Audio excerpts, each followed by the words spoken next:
Today on LA Currents, you can construct this tiny home in 20 minutes with no tools, and they can last up to 10 years. They're a stepping stone for people as they transition out of homelessness and move towards permanent housing. Next, emotional threats, sexual harassment, bullying, elder abuse, the assertion of power and control by one person over the other. Cruelty does not discriminate, and different forms of violence can manifest in the lives of many types of women. First, do you have retirement plans? I can tell you who does. A horse named Duke. He served the LAPD mounted unit for 7 honorable years, and now Duke will be helping officers recover from trauma at the First Responders First Ranch. Anybody that owns a horse or has ridden, especially in the law enforcement community, that bond between the mounted officer and, their horse is very strong. And so when it's time for them to finally separate, when it's time for that horse to retire, they want the best for that animal. And if the officer isn't available to house that horse at their own home, or they don't have a stable facility, then we were able to be that option.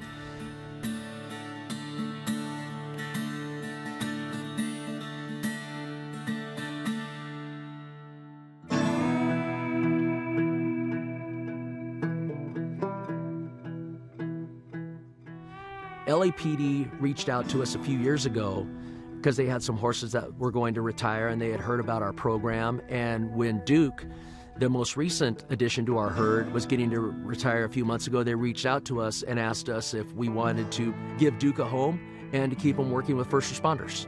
Now, instead of being on the front lines with them, they're helping them heal. Clients that are coming in, whether it be from substance abuse, whether it be from post-traumatic stress disorder, whether it be with mental wellness, mental health, what happens is they've lost control. And for a first responder, losing control is critical, because many times we're the problem solvers. We're not supposed to have problems. We're not supposed to talk about our problems. We're supposed to, what I like to call, handle the next. We have an 1,100-acre ranch, and we have Equine Therapy to help them in their recovery journey. So in the cases of animals, especially a horse, they're just great resources of support for anybody that's dealing with mental health issues. In this model of therapy, the team consists of 2 humans and any number of 4-leggeds, but the 2 humans are a mental health professional and an equine specialist. It's an experiential form of therapy in that the experience itself is the therapy. A lot of people tend to poo-poo it as some kind of spiritual nonsense or whatever, but these creatures really help people. We had one firefighter who was here, and in her first session, all she did was mill about with the horses and be with them and watch what they were doing. And afterwards, she said that was the first time she thinks she's truly felt happy in several years. It's magic.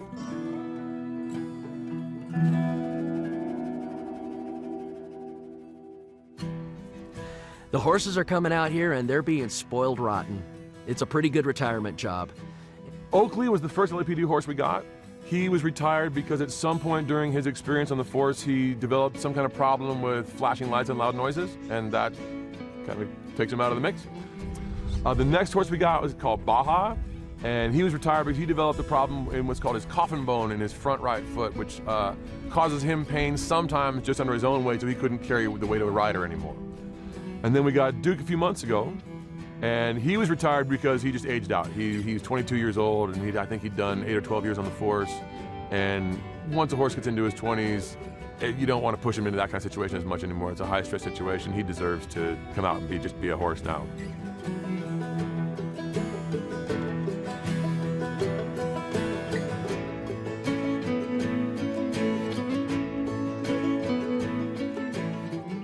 When Baja first got here, after about 4 or 5 days in the corral, we opened the corral gates and let him out, and it was wildly anticlimactic, which is what we're looking for. The other horse was kind of like, oh, it's that guy, now he can come out with us. But he went over to one of those gates behind me that's just always open, and you saw him kind of go up to the gate and be like, it's open. And he kind of tugged his head back and then looked back at us, And we were like, and then he just hauled ass out that gate and ran up the hillside. It was like, yahoo! It was like, this is my new house. It was great. We don't have stalls for each horse. They live as a band out on our property. Unlike horses that live in stalls, they actually do go through a pecking order and have an alpha structure. So introducing a new horse means they're going to be at the bottom of the totem pole. It's a contrast to what they've been used to for however long they've been working for LAPD and living in a stall and being near other horses but not existing with them on a 24-hour basis. But it reverts them back to their natural state of existence. Now they're back into the social dynamic that they were designed to exist in.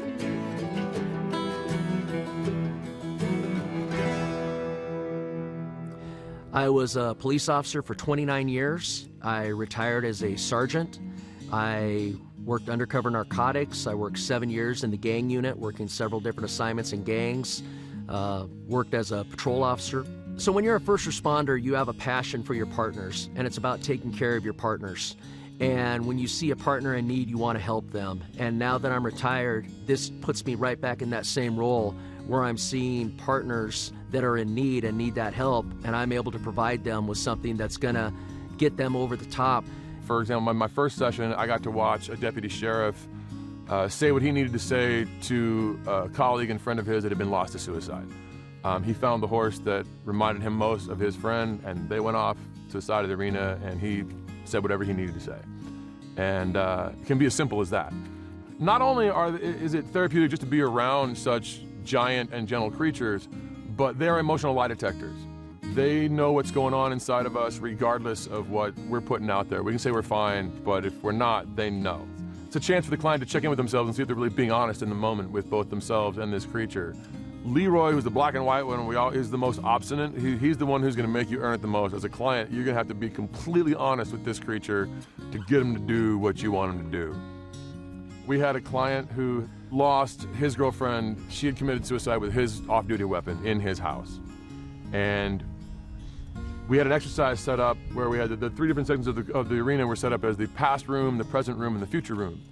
And each of the clients was going to take a horse representing either themselves or somebody from their life through those different places. And this guy decided to take that woman. And he found the horse, and then took her into the past room, and they walked around the past room for a while, and they brought her into the present room, they walked around the present room for a while, and they started heading to the future room, and I swear to God, that horse stopped all 4 feet, stock still, and would not move. He's pulling, would not move. He'd been following him all around with no problem until he started to head to the future room. And somewhere that horse knows, coming off of him, this person can't go to the future with you because she's gone. And he ended up taking the halter off and walking in the future room by himself. And that horse didn't move again until we were done with the whole session. All the people had left the arena. It was remarkable to see that happen. Horses are such perceptive animals. If you're tense, a horse will tense up.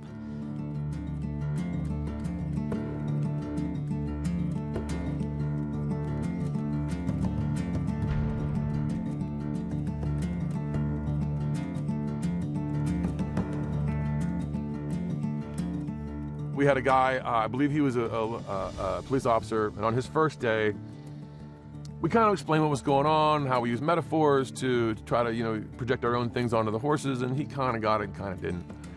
And the exercise, they were supposed to put a halter on a horse and lead them through something. And he put a halter on a horse and couldn't get him to go anywhere, and tried for a good 15 or 20 minutes and just couldn't get him to do anything.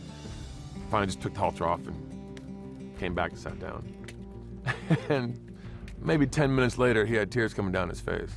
And he said, I didn't know what I was doing, and it didn't work. And then when I came back out and I sat down, I thought about it. I was like, I was trying to get that horse to move and just wasn't gonna do it and just wasn't gonna do it. And I finally realized I'm sitting here like, that's me and my wife, man. If she doesn't wanna do it, all you can do is she's not gonna do it. And sometimes you gotta take the rope off and try something else. And I was like, you get it.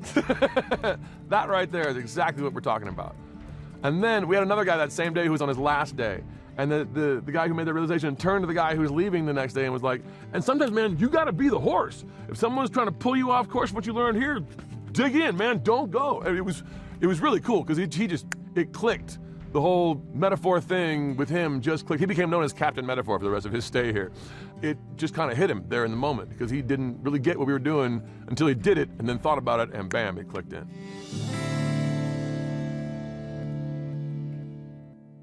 Amy King believes in the dignity of personal space. She has created an effective solution for a much-needed service. Let's get to know the founder and CEO of Pallet Shelters.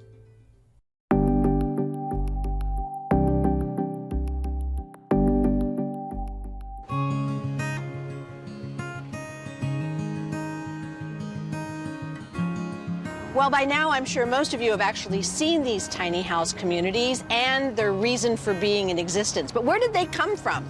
And how was the idea created? Well, I'm delighted to be joined today by Amy King, the co-founder of Pallet, the people that came up with these remarkable structures.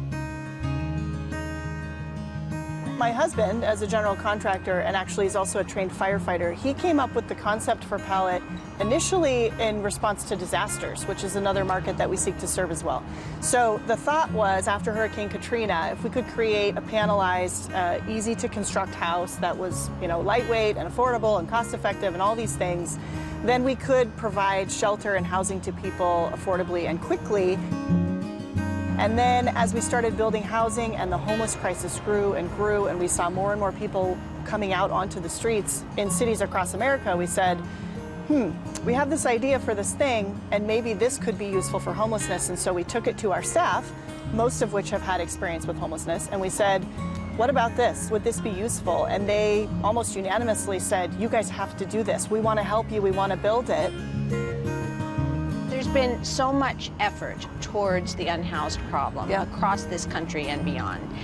But you still need to convince governmental agencies and or nonprofit organizations that this is viable and this is supportable and this is something they should do. So where was the test case?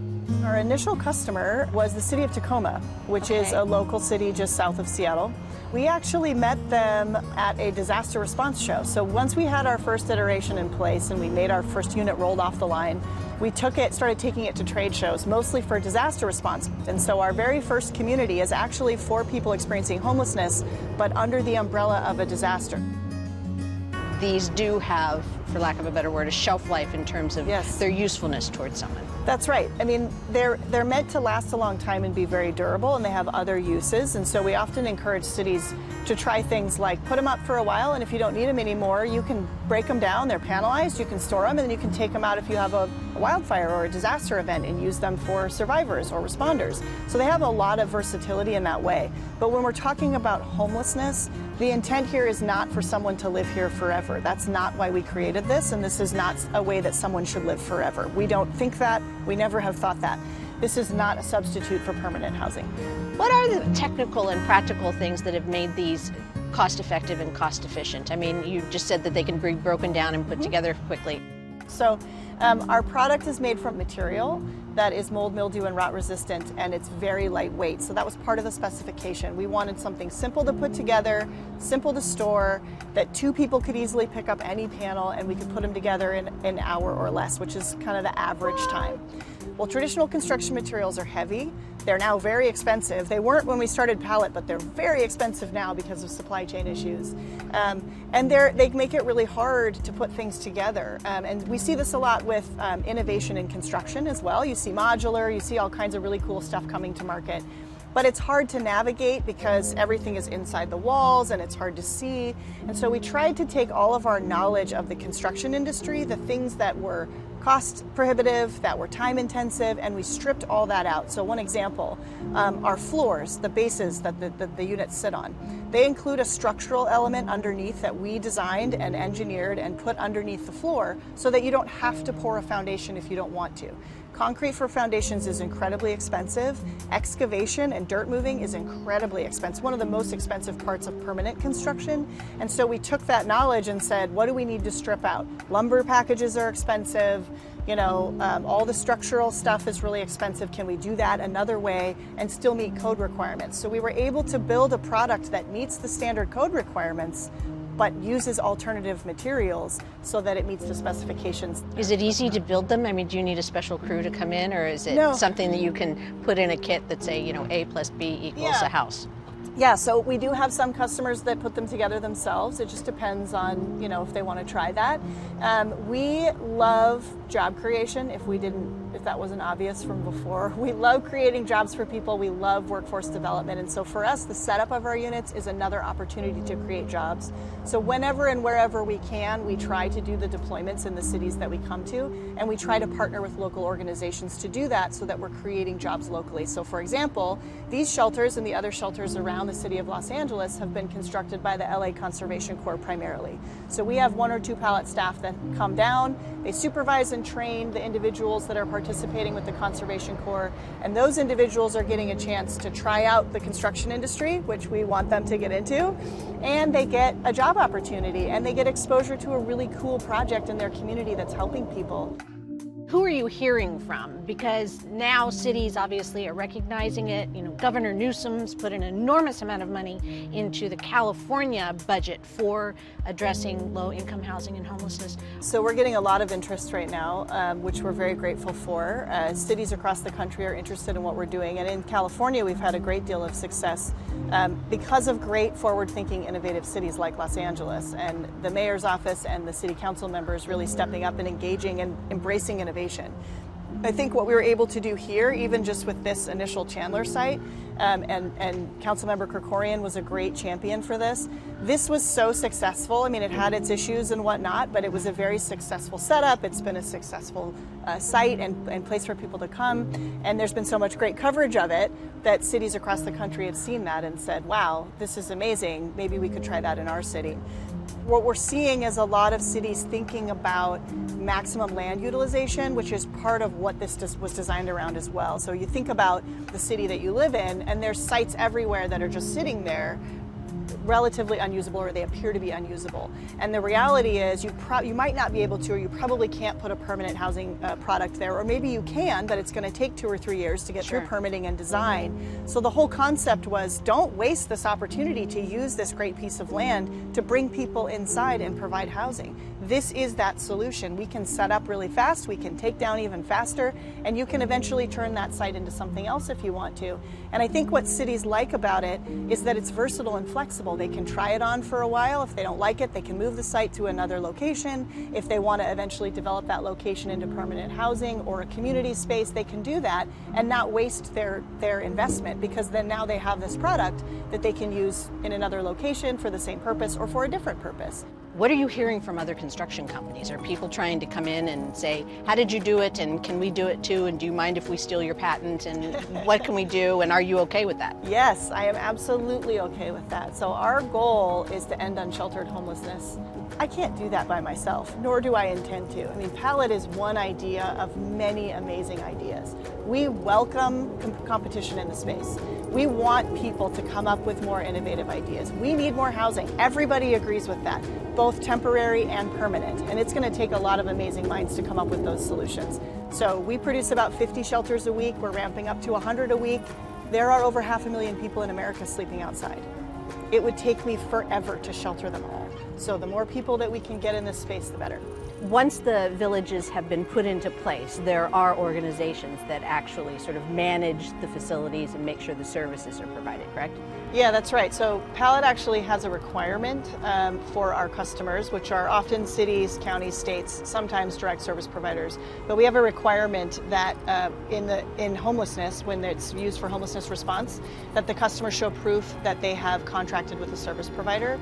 That is really the magic of how the rehabilitation happens in these sites, right? The shelter is one thing, it encourages someone to come inside, but the service engagement is what really changes a person's life and helps them move on. So we are super honored to partner with great service provider partners like Hope of the Valley, who operates here, Salvation Army, and many others across the country who are really engaging with people and providing those targeted services that are needed to help them change their trajectory in life.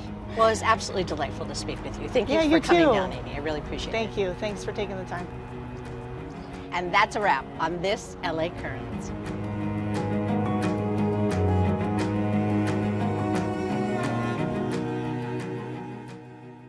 Councilmember Nithya Raman is joined by an esteemed and well-respected panel of women to have a forum discussion addressing the causes, effects, treatment, and prevention of interpersonal violence.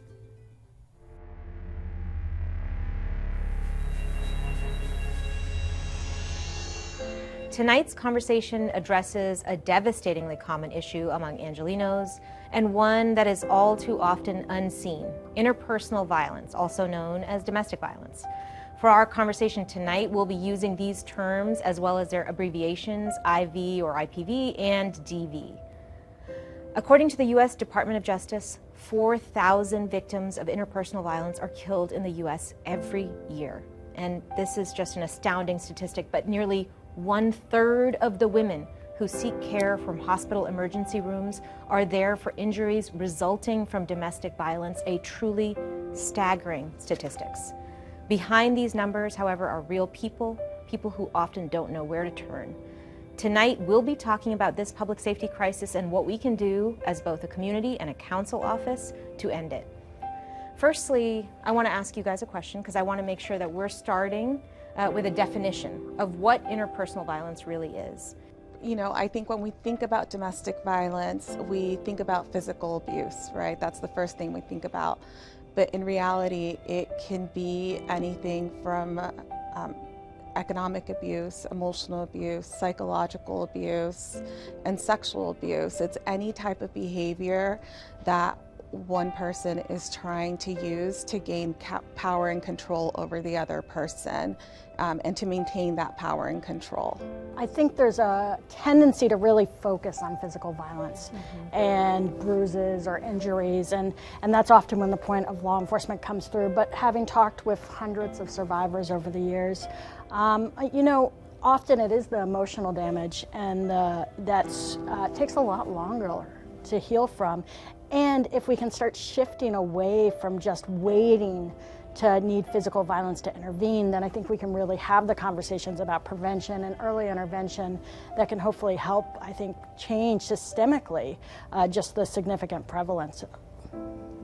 What I do find with domestic violence and throughout the years is there is no socioeconomic status to it.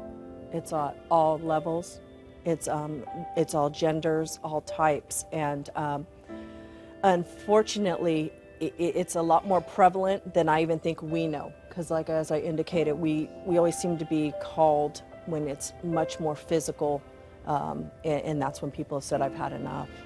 The reality is the numbers are astonishingly high, and particularly for certain subset populations, so including bisexual women, LGBTQ, Black, Indigenous people of color, youth across the board, and transgender people. And so just to put it into numbers, about 60% of bisexual women will experience intimate partner violence, 50% of trans people. LGBTQ youth are 3 times likely to experience dating violence. We get roughly, 40,000 calls that are, that are DV related annually. It could range from legal services that they may need. They may need shelter services. Maybe they need temporary. I think what we want to do, and we're starting to do more of this, is provide flexible funding for our providers so that they offer alternative types of supports, because shelter isn't the only option. I want to talk a little bit about the stats that we just heard, because I do think that we hear these numbers and they're alarmingly high, but I've also heard that there's significant underreporting around DV.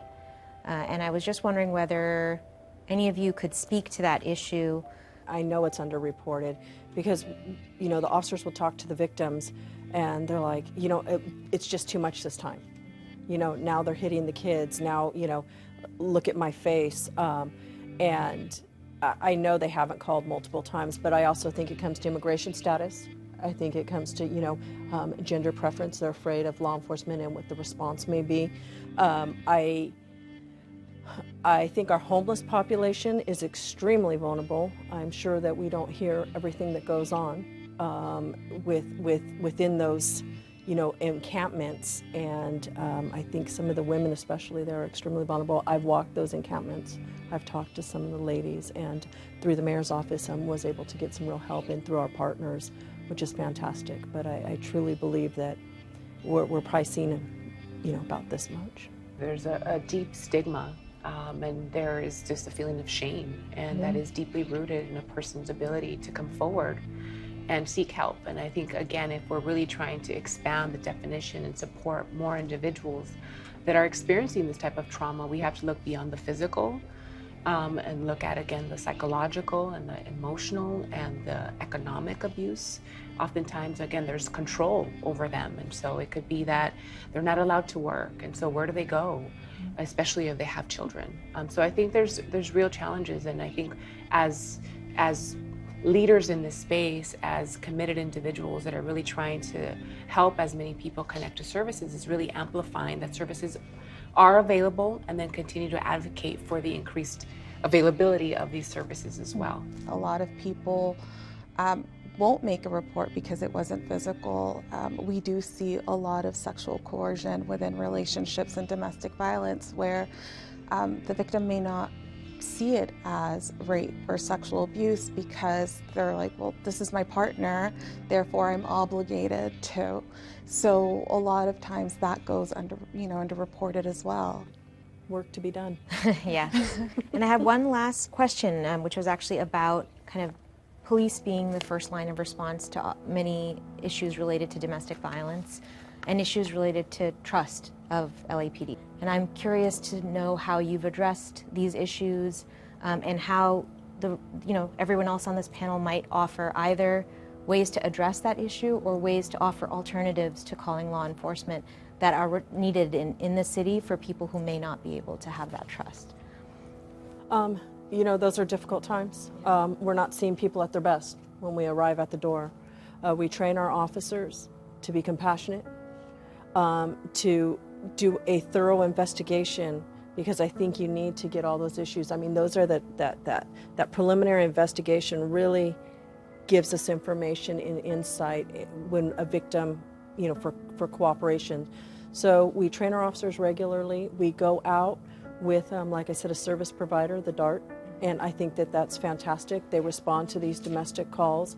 They offer their services. They bring that perspective, maybe that softer perspective than the uniform you may see. And I think that's a good, really important thing for people to know, that if you call related to domestic violence, an officer is likely not going to come alone. Yes, they'll be with the provider. That they will be with the provider. And I think that's useful information to share with the public and for people to know. So, I think that's, I didn't know that before. Yeah, and it's a fantastic program, and the mayor has been, putting that at the forefront and continuing the funding even in, the most difficult times. Yes, and we've been able to create a great partnership with LAPD and our Strength United advocates. They'll go out to the roll calls, and it's not just about our domestic violence victims and the children. Every shift that they're on, they'll go to the roll calls and they'll say, hey, Strength United advocates here, if you get a walk-in, if you come across somebody that may need our services, please let us know. They also provide them with the psychoeducation that they may need, and also talk to them about the services that are available, because officers aren't really thinking about that. Officers aren't case managers or a part of social services, so we do bring that component to the divisions that we work at, and we've been able to help out in that sense and bridge that gap. I think one of the reasons that community partners are so important is we do not require that someone file a police report, so we can work around, and if you want to file a police report, we can also have an advocate go with you.